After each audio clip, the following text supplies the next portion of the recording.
வயலோ வயலோ வயலோ செழிக்க வாழ்வு தந்தானே, வயலோ வாழ்வு தந்தானே. அட பொன்னா விளையோ பூமிக்கு நல்ல விவரம் தந்தானே, உழவனின் உறவா வந்தானே.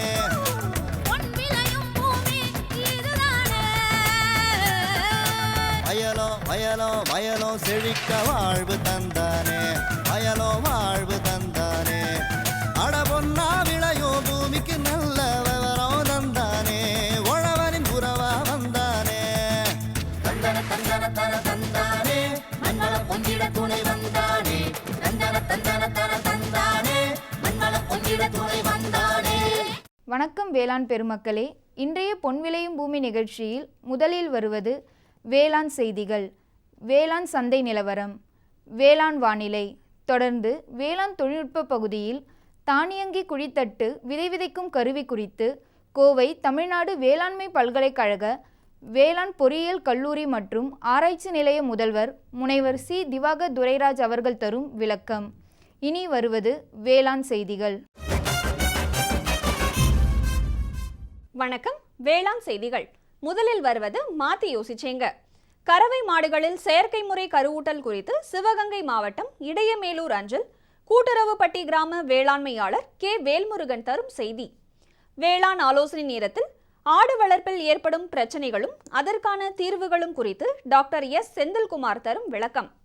கோவை தமிழ்நாடு வேளாண்மை பல்கலைக்கழகத்திலிருந்து வந்துள்ள தக்காளி மற்றும் பப்பாளியில் மதிப்பூட்டப்பட்ட பொருட்கள் தயாரிக்கும் பயிற்சி பற்றி அறிவிப்பு. தொடர்ந்து வேளாண் சந்தையில் திருநெல்வேலி மாவட்டம் கண்டியப்பேரி உழவர் சந்தையில் காய்கறிகளின் இன்றைய விலை நிலவரம். வேளாண் வானிலையில் வடகிழக்கு மண்டலத்திற்கான வேளாண் அறிவிக்கை, வேலூர், கடலூர், பெரம்பலூர் மாவட்டங்களுக்கான வேளாண் அறிவுரை, உழவர் மற்றும் மீனவர்களுக்கான வானிலை முன்னறிவிப்பு. விரிவான செய்திகள். மாத்தி யோசிச்சேங்க. கறவை மாடுகளில் செயற்கை முறையில் கருவூட்டல் பயிற்சியில் பயனடைந்த பயனாளி கே வேல்முருகன். இவர் சிவகங்கை மாவட்டம் இடையமேலூர் அஞ்சல் கூட்டுறவுப்பட்டி கிராமத்தை சேர்ந்தவராவார். சுய தொழில் செய்யும் நோக்கோடு குன்றக்குடி வேளாண்மை அறிவியல் நிலையம் மற்றும் கால்நடை மருத்துவமனைகளில் செயற்கை முறை கருவூட்டலுக்கான பயிற்சியினை பெற்று அதன் மூலம் பண்ணையாளர்களுக்கு உதவியாகவும் தனது பொருளாதாரத்தினை உயர்த்திட அமைந்த இந்த பணியினை வாய்ப்பாக பயன்படுத்தி தனது நிலையினை உயர்த்தி கொண்ட இவரின் அனுபவங்களை நம்மிடம் கூற கேட்டபோது,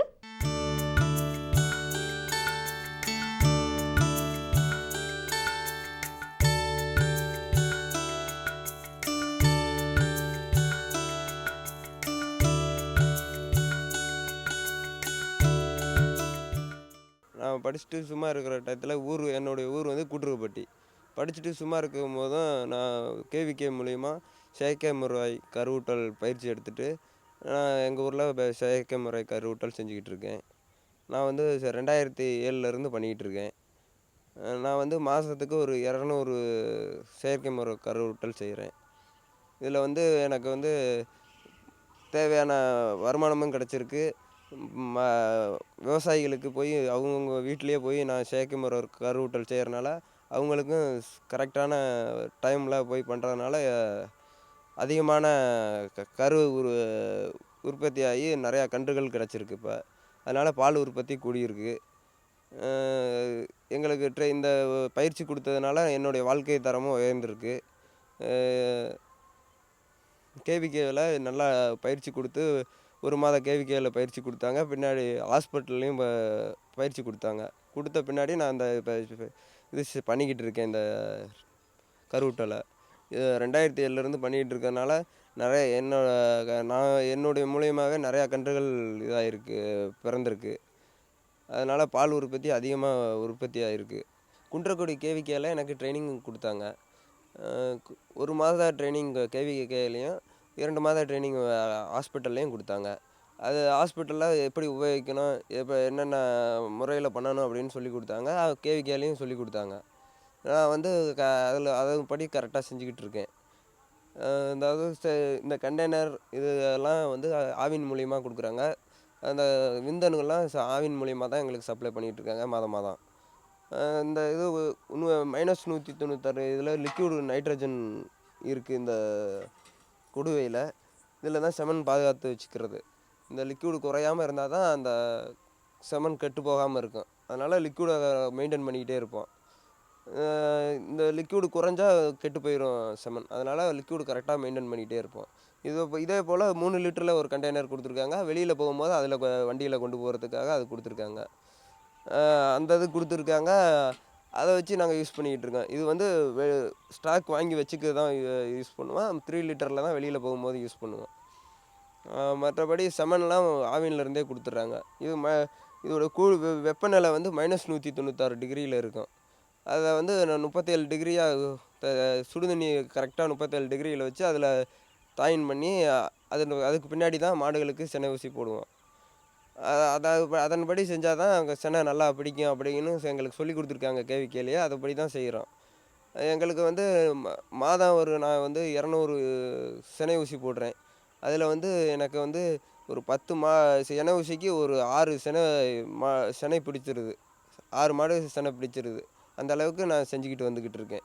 மேலும் விவரம் பெற விவசாயி கே வேல்முருகன் அவர்களை 09426290685 என்ற கைபேசி எண்ணில் தொடர்பு கொள்ளலாம். இனி வருவது வேளாண் ஆலோசனை நேரம்.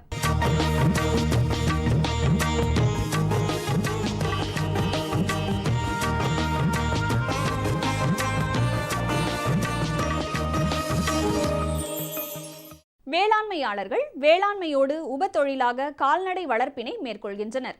குறிப்பாக ஆடுகள் வளர்ப்பில் பல்வேறு பிரச்சனைகளை சந்திக்க வேண்டி வருகின்றன. இதனை களையும் பொருட்டு ஆடு வளர்ப்பில் ஏற்படும் பிரச்சனைகளும் அதற்கான தீர்வுகள் குறித்து திருநெல்வேலி ராமையன்பட்டி கால்நடை மருத்துவக் கல்லூரி மற்றும் ஆராய்ச்சி நிலைய கால்நடை பராமரிப்பு விரிவாக்க கல்வித்துறை உதவி பேராசிரியர் டாக்டர் எஸ் செந்தில்குமார் அவர்கள் தரும் விளக்கம். இன்றைய ஆலோசனை நேரத்தில் ஆடு வளர்ப்பில் ஏற்படக்கூடிய பிரச்சனைகளில் முக்கியமாக நம்ம கருதப்படுவது நோய் கிளர்ச்சி, அதை தடுப்பு முறைகள் மற்றும் குடப்புழு நீக்க மருந்தை பற்றி கூறுவது. அதனுடைய தொடர்ச்சியாக ஆடுகளில் சந்தையில் ஏற்படக்கூடிய, அதாவது விற்பனையில் ஏற்படக்கூடிய இடர்பாடுகளை பற்றி கூற இருக்கின்றோம். முதலாவதாக நோய் கிளர்ச்சி. ஒரு இடத்தில் தட்பவெப்பநிலை திடீரென்று மாறும்போது மற்றும் தீவனத்தினுடைய மாற்றுத்திறன் மிக விரைவில் கொடுக்கும்போது, அடுத்ததாக ஒரு சந்தையிலிருந்து ஒரு ஆடை வாங்கி வந்து உடனடியாக மந்தையில் சேர்க்கும்போது இந்த நோயினுடைய கிளர்ச்சி அதிகமாகின்றது. இந்த நோய் கிளர்ச்சியை தடுப்பதற்காக சந்தையிலிருந்து வாங்கி கொண்டு அல்லது பிற இடங்களிலிருந்து வாங்கி கொண்டு வரக்கூடிய ஆடுகளை உடனே மந்தையில் சேர்க்காமல் குறைந்தபட்சம் 21 நாட்கள் அதை தனி இடத்தில் தனிமைப்படுத்தி அதற்கான தீவனங்கள் நல்ல முறையில் கொடுத்தோம் என்றால் இந்த நோய் கிளர்ச்சியை வந்து தடுக்கலாம். முக்கியமான நோய்கள் வெள்ளாடுகளில் இருக்கக்கூடிய ஆட்டம்மை நோய், ரணஜனி நோய், நீலநாக்கு நோய், இதையெல்லாம் கால்நடை மருத்துவனுடைய அனுமதி கொண்டு வருமுன் காப்போம் என்ற தோரணையில் அதற்கான தடுப்பூசிகள் வந்து கொடுத்து இதை சரிப்படுத்தலாம். ஆடு வளர்ப்பில் இருக்கக்கூடிய முக்கியமான இன்னொரு பிரச்சனை என்னவென்றால் குடற்புழு நீக்க மருந்து. ஆடுகளை வெட்டி பார்த்தோம் என்றால் அதனுடைய குடல் பகுதியில் இருக்கக்கூடிய புழுக்களை உருண்டை புழுக்கள், தட்டை புழுக்கள், நாடா புழுக்கள் என்ற 3 வகையான புழுக்கள் அதிக அளவில் காணப்படுகின்றது.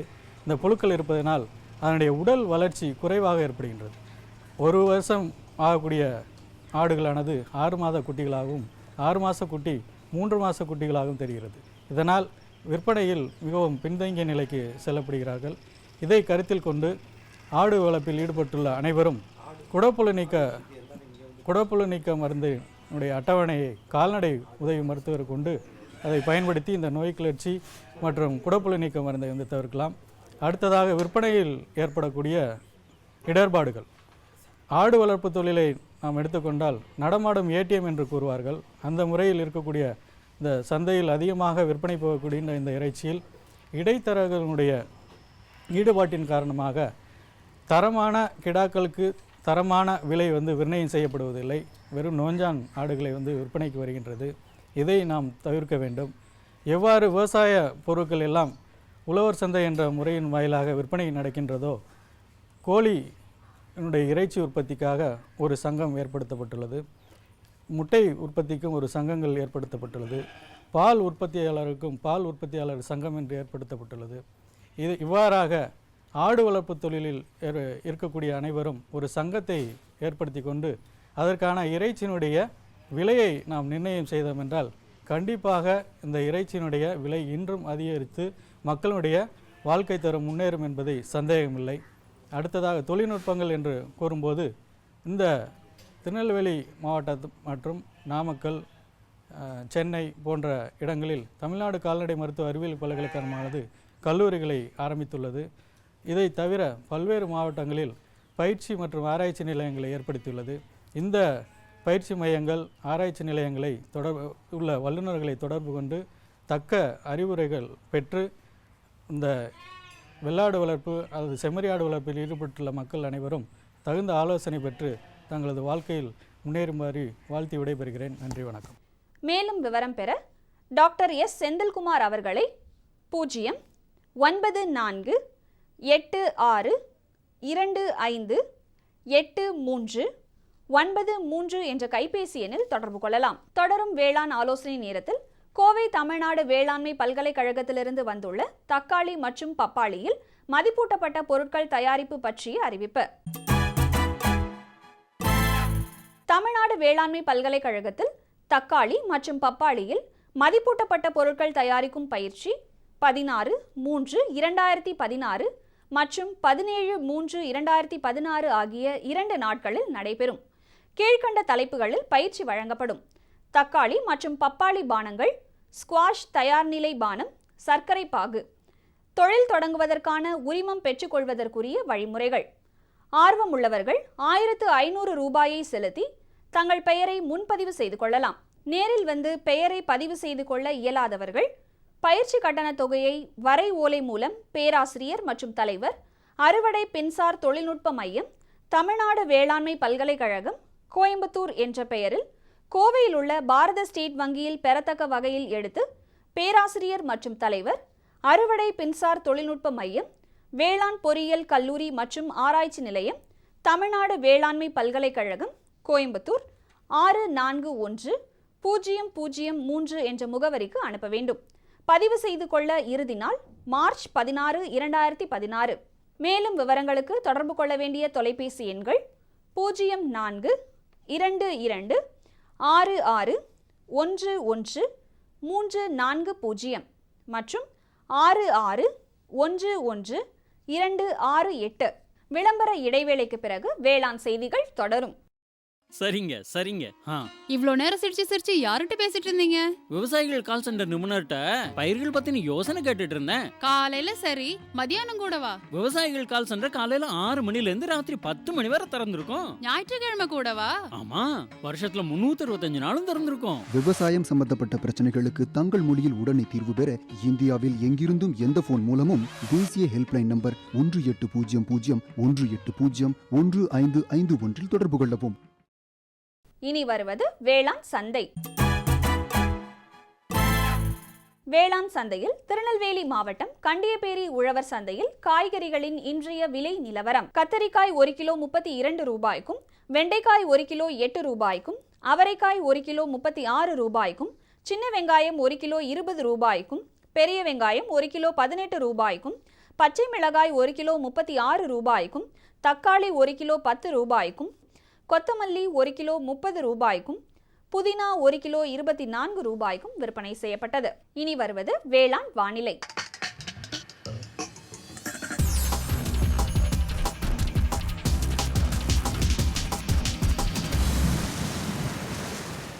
வேளாண் மண்டலங்களுக்கான வானிலை அறிவிப்பு. வடகிழக்கு மண்டல மாவட்டங்களான திருவள்ளூர், காஞ்சிபுரம், சென்னை, வேலூர், திருவண்ணாமலை, விழுப்புரம், கடலூர் ஆகிய மாவட்டங்களில் காற்றின் வெப்பநிலை அதிகபட்சமாக 34.7 டிகிரி செல்சியஸாகவும் குறைந்தபட்சமாக 23.9 டிகிரி செல்சியஸாகவும், காற்றின் ஒப்பு ஈரப்பதம் 69.8%ஆகவும், காற்றின் வேகம் மணிக்கு 3.6 கிலோமீட்டர் ஆகவும், மண்ணின் ஈரப்பதம் 15 சென்டிமீட்டர் ஆழத்தில் 32.7%ஆகவும், மண்ணின் வெப்பநிலை 15 சென்டிமீட்டர் ஆழத்தில் 32 டிகிரி செல்சியஸாகவும், மழையளவு 0 மில்லிமீட்டர் ஆகவும், கடலூர் மாவட்டத்தில் 138.7 மில்லிமீட்டராகவும், சூரிய கதிர்வீச்சு 436.7 கலோரி பெர் சென்டிமீட்டர் ஸ்கொயராகவும், வளிமண்டல அழுத்தம் 2841.5 ஹெக்டா பாஸ்கல் அளவாகவும், இலையின் ஈரப்பதம் மணிக்கு 8.1 ஆகவும் இருந்தது. வேலூர் மாவட்ட வேளாண்மையாளர்களுக்கான வேளாண் அறிவுரை. வெயிலின் தாக்கம் அதிகரிக்கும் மதிய நேரங்களில் கால்நடைகளுக்கு குளிர்ந்த நீர் அளிப்பதன் மூலம் வெயிலின் தாக்கத்திலிருந்து கால்நடைகளை பாதுகாக்கலாம். கால்நடைகளுக்கான கோமாரி நோய் தடுப்பூசி முகாம் இம்மாதம் 21ஆம் தேதி வரை கிராம அளவில் நடைபெற உள்ளது. கால்நடை பண்ணையாளர்கள் இந்த வாய்ப்பினை பயன்படுத்தி கால்நடைகளுக்கு கோமாரி நோய் தடுப்பூசி போட்டுக் கொள்ளுமாறு கேட்டுக்கொள்கிறோம். வெள்ளாடு மற்றும் செம்மறி ஆடுகளுக்கு குடற்புழு நீக்க மருந்துகளை தருமாறும் கேட்டுக்கொள்கிறோம். கடலூர் மாவட்ட வேளாண்மையாளர்களுக்கான வேளாண் அறிவுரை. சாகுபடி செய்யப்பட்டுள்ள நெல் பயிரில் தண்டு துளைப்பான் தாக்குதல் தென்படுகிறது. இதனை கட்டுப்படுத்த ஹெக்டருக்கு மோனோக்ரோட்டோபாஸ் 36 SL 1000 மில்லிலிட்டர் அல்லது குயினால் பாஸ் 25 EC 1000 மில்லிலிட்டர் என்ற அளவில் தெளிக்குமாறு அறிவுறுத்தப்படுகிறார்கள். நெல்லில் பாக்டீரியா இலைக்கருகள் நோயை கட்டுப்படுத்த ஹெக்டருக்கு காப்பர் ஆக்சி குளோரைடு 77 WP 1.25 கிலோ என்ற அளவில் தெளிக்கவும். பெரம்பலூர் மாவட்ட வேளாண்மையாளர்களுக்கான வேளாண் அறிவுரை. அறுவடை நிலையில் உள்ள சம்பா நெற்பயிரினை அறுவடை செய்து ஈரப்பதம் 13% மிகாமல் இருக்குமாறு சேமித்து பூச்சிகளிடமிருந்து பாதுகாப்பாக வைக்கவும். மானாவாரி நிலக்கடலைக்கு 1 ஏக்கருக்கு 160 கிலோ ஜிப்சம் என்ற அளவில் இடவும். வானிலை முன்னறிவிப்பு. உழவர்களுக்கான வானிலை முன்னறிவிப்பு. தமிழ்நாடு மற்றும் புதுச்சேரியில் வறண்ட வானிலையே காணப்படும். மீனவர்களுக்கான வானிலை முன்னறிவிப்பு. தமிழகம் மற்றும் புதுச்சேரி மாநில கடலோர பகுதிகளில் எச்சரிக்கை எதுவுமில்லை. இத்துடன் இன்றைய வேளாண் செய்திகள் நிறைவடைகிறது. மீண்டும் நாளைய வேளாண் செய்திகளில் சந்திப்போம். நன்றி, வணக்கம்.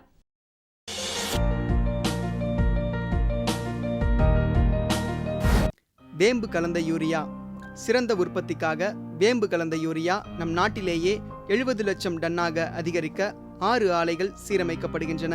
FCIL-இன் கோரக்பூர், சித்ரி, தல்சர் மற்றும் ராமகுண்டம் ஆலைகள், HFCL-இன் பரௌனி மற்றும் BVFCL-இன் நாமருல் போர்ட் ஆகியன. பழம் நழுவி பாலில் விழுந்தது போல இப்பொழுது நம் நாட்டிலேயே வேம்பு கலந்த யூரியா உற்பத்தி செய்யப்படும். இதனால் விவசாயிகளுக்கு நன்மையே விளையும். 10% வரை தானிய உற்பத்தி அதிகரிக்கும். மண்ணில் 10 to 15% நைட்ரஜன் திறன் அதிகரிக்கும். சிறந்த உற்பத்திக்கு வேம்பு கலந்த யூரியா.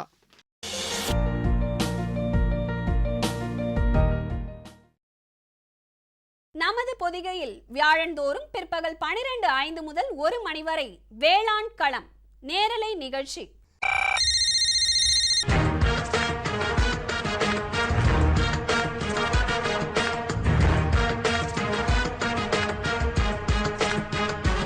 வேளாண்மையாளர்களுக்கான தொழில்நுட்ப தகவல்கள், புதிய வேளாண் முறைகள், மத்திய மாநில அரசுகளின் திட்டங்கள், வங்கிகளின் வேளாண் கடனுதவிகள், கால்நடை வளர்ப்போருக்கான புதிய தொழில்நுட்பங்கள், மீன்வள மேம்பாடு மற்றும் மீன் வகைகள், பருவநிலைக்கேற்ற வேளாண் ஆலோசனைகள், வேளாண், கால்நடை, மீன் வகை ஆகியவற்றை சந்தைப்படுத்த ஏற்ற தகவல்கள், இன்னும் எண்ணற்ற வேளாண் தேவைகளை வேளாண்மையாளர்கள் தொலைபேசி மற்றும் அலைபேசி வழியே அந்தந்த துறை வல்லுநர்களை நேரடியாக தொடர்பு கொண்டு விளக்கம் பெற்றிட பொதிகையின் இன்னொரு களம் வேளாண் களம் நேரலை நிகழ்ச்சி. வியாழந்தோறும் பிற்பகல் 12:05 முதல் 1 மணி வரை பங்கு கொள்ளுங்கள், பயன் பெறுங்கள். வேளாண் களம் நேரலை நிகழ்ச்சி.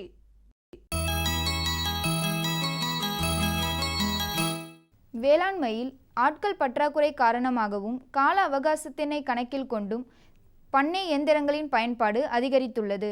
இதன் அடிப்படையில் தோட்டக்கலை பயிர்களுக்கான பண்ணை இயந்திரங்களில் தானியங்கி குழித்தட்டு விதை விதைக்கும் கருவியினை கோவை தமிழ்நாடு வேளாண்மை பல்கலைக்கழகம் அறிமுகப்படுத்தியுள்ளது.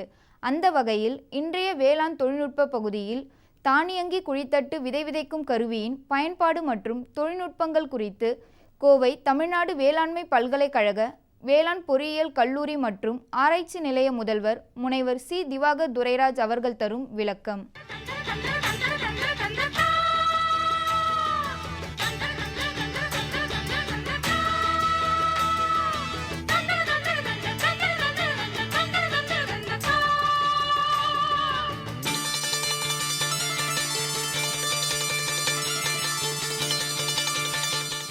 நான் இப்பொழுது சொல்ல போகிறது ஒரு காய்கறி உற்பத்திக்கான கருவி குறித்து நான் விவரிக்க இருக்கிறேன்.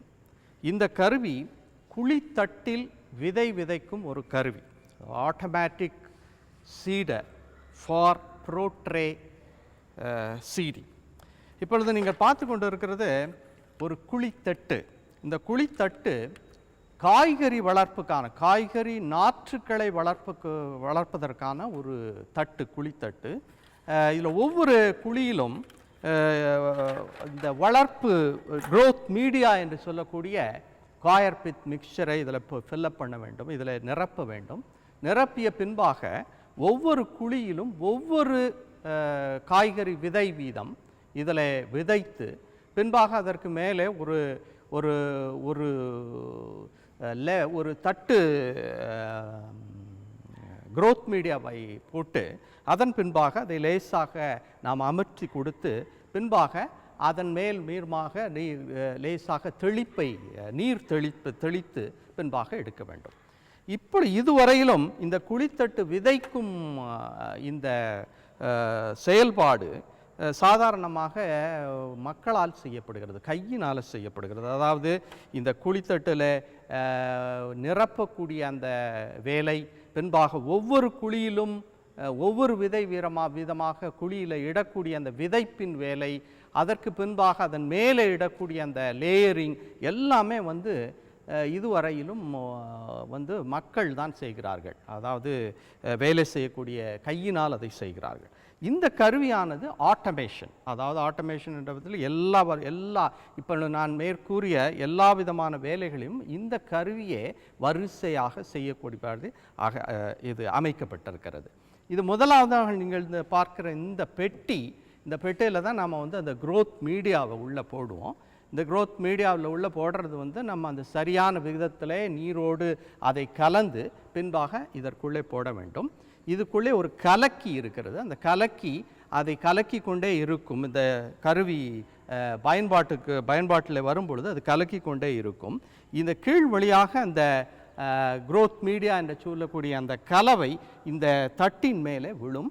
இந்த தட்டு படிப்படியாக இது நகர்ந்து கொண்டே வரும்.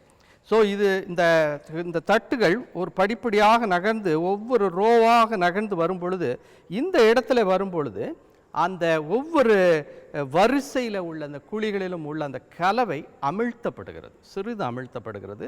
பின்பாக அது நகர்ந்து இந்த இடத்துல வரும் பொழுது இந்த சீட் ட்ரே என்று சொல்லக்கூடிய இது ஒரு ஆடும் ஒரு விதைத்தட்டு. இந்த விதைத்தட்டு குலுங்கி கொண்டே இருக்கும்.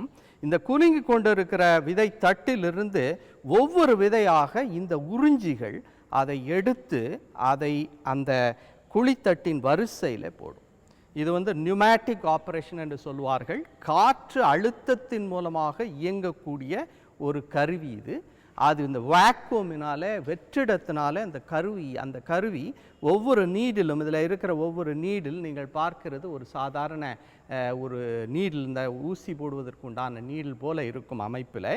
இந்த நீடில் ஒவ்வொன்றாக அந்த விதையை எடுத்து அந்த குழித்தட்டின் குழிகளில் ஒவ்வொன்றாக இடும். பின்பாக அது படிப்படியாக இந்த இடத்திற்கு வரும் பொழுது அதன் மேலே மறுபடியும் ஒரு சின்ன ஒரு கோட் மாதிரி இந்த growth மீடியா திருப்பி வெளியே மேலே போடப்பட்டு ஃபைனலாக இறுதியில் அந்த தட்டு இங்கே இவ்வாறு வந்துவிடும். இதில் என்னவென்றால் இந்த நீடில் என்று சொன்னேனே, இந்த ஊசியினுடைய அந்த சைஸ் என்று சொல்லுகிறார்களே, அந்த அளவுக்கு ஏற்றபடி இந்த விதை அளவு அதை மாற்ற வேண்டும். இந்த விதை அளவுக்கு ஏற்றபடி இந்த நீடில் சைஸை மாற்ற வேண்டும். இதில் முக்கியமானது என்னவென்றால் இந்த விதைகள் ஒன்று அவைகள் ஸ்பெரிக்கல் என்று சொல்லக்கூடிய உருண்டை வடிவமுள்ள விதைகளாக இருக்க வேண்டும், அல்லது தட்டை விதைகளாக இருந்தால் அவைகள் மெருகேற்றப்பட்டு உருட்டு வடிவத்தில் பெல்லட்டைசிங் என்று சொல்வார்கள். அப்படி மெருகேற்றப்பட்ட விதைகளாக இருந்தால் ஒவ்வொரு விதைகளாக இந்த கருவி எடுத்து அதில் போட இயலும். ஸோ மொத்தமாக இந்த கருவி இந்த கருவியில் இந்த கருவி பயன்பாட்டிற்கு தேவையான அந்த எல்லா உபகரணங்களும் பொருத்தப்பட்டிருக்கிறது. தனியாக ஒரு காற்றழுத்த கருவி தேவையில்லை. காற்றழுத்த கருவியும் இதிலேயே இணைக்கப்பட்டிருக்கிறது. மற்றுமாக இதற்கு இயக்கத்திற்கு தேவையான எல்லா விதமான மோட்டார் மற்ற காரியங்களும் இதிலேயே இணைக்கப்பட்டிருக்கிறது. எல்லாம் மின்சாரத்தின் மூலமாக இயங்குகிற ஒரு கருவி. அதனால் நீங்கள் மின்சாரத்தை போட்டுட்டு இதில் growth மீடியாவையும் போட்டு விட்டீர்களா என்றால், இதில் விதை நாம் இட்டு விட்டோம் என்றால் ஒவ்வொன்றாக அந்த விதைகளை எடுத்து அந்த குழியில் போட்டு நிரப்பி விதைத்து விடும் ஒரு தன்மையுடைய அருமையான கருவி. இந்த கருவியின் மொத்த விலை 50,000 ரூபாய். இதன் எலக்ட்ரிக்கல் கண்ட்ரோல் எல்லா விதமான காரியங்களும் இதில் இருக்கிறது. இது ஒரு மணி நேரத்திற்கு ஒரு 80 தட்டுகள் வரைக்கும் இது விதைக்கக்கூடிய ஒரு கெப்பாசிட்டி இருக்கிறது. இதற்கு மேலாக இன்னும் வேகமாக செய்யக்கூடிய கருவியை நாங்கள் தயாரிக்க அடுத்ததாக முயன்று கொண்டு இருக்கிறோம். ஒரு 200 தட்டுகள் போல ஒரு மணி நேரத்துக்கு விதைக்கக்கூடிய கருவிகளை நாங்கள் அடுத்ததாக ஆராய்ச்சியின் மூலமாக கண்டுபிடிக்க இருக்கிறோம். வடிவமைக்கப்பட்டுள்ள இந்த கருவி குழித்தட்டில் வளர்க்கக்கூடிய எந்த விதமான காய்கறி பயிருக்கும் இந்த கருவியை நாம் பயன்படுத்தலாம்.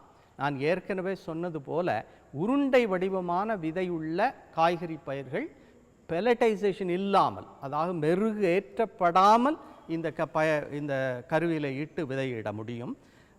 அல்லவெளில் இப்பொழுது பார்த்திங்கன்னா அந்த தக்காளி மற்றுமாக இந்த கத்திரிக்காய் போன்ற விதைகள் தட்டையாக இருக்கும்.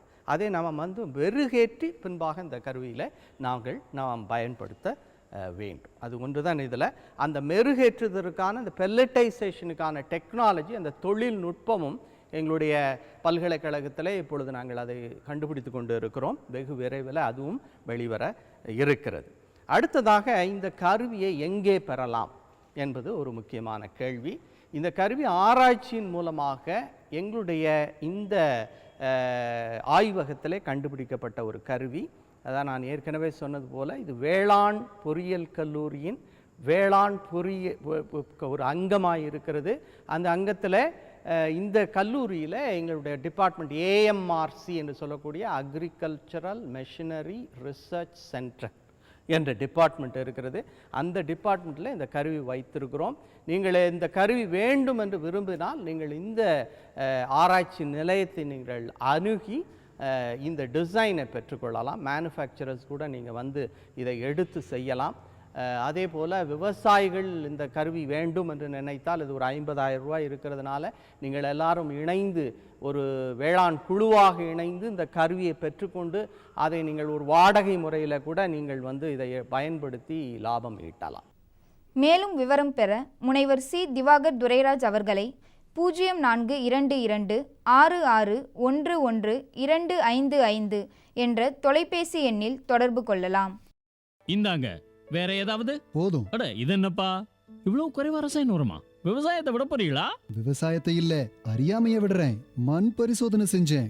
இனிமே அண்ணே எத்தனை அவசியமோ அத்தனை உரம் தான் நிலத்துல போடுவேன். ஆமா விவசாய சகோதரர்களே, இன்றே உங்கள் மாவட்டத்தின் அருகில் உள்ள மண் பரிசோதனை கூடத்தில் உங்கள் மண்ணை பரிசோதியுங்கள்.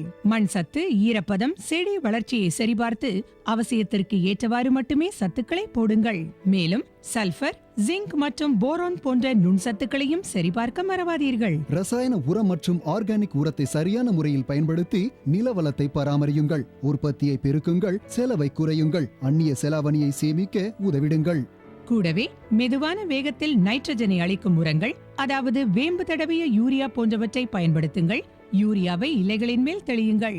ஆஹா, நீ நெசமாவே புத்திசாலி ஆயிட்டப்பா. மேலும் விவரங்களுக்கு தொடர்பு கொள்ளவும் மாவட்ட வேளாண் அதிகாரி அல்லது விவசாயி கால் சென்டரை.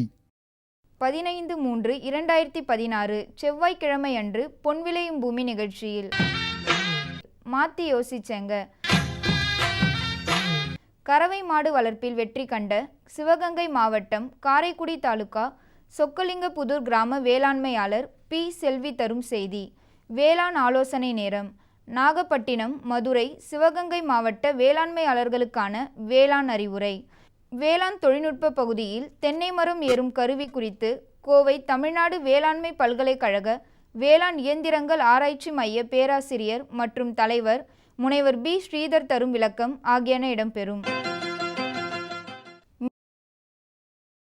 மீண்டும் நாளைய பொன்விளையும் பூமி நிகழ்ச்சியில் சந்திப்போம். நன்றி, வணக்கம்.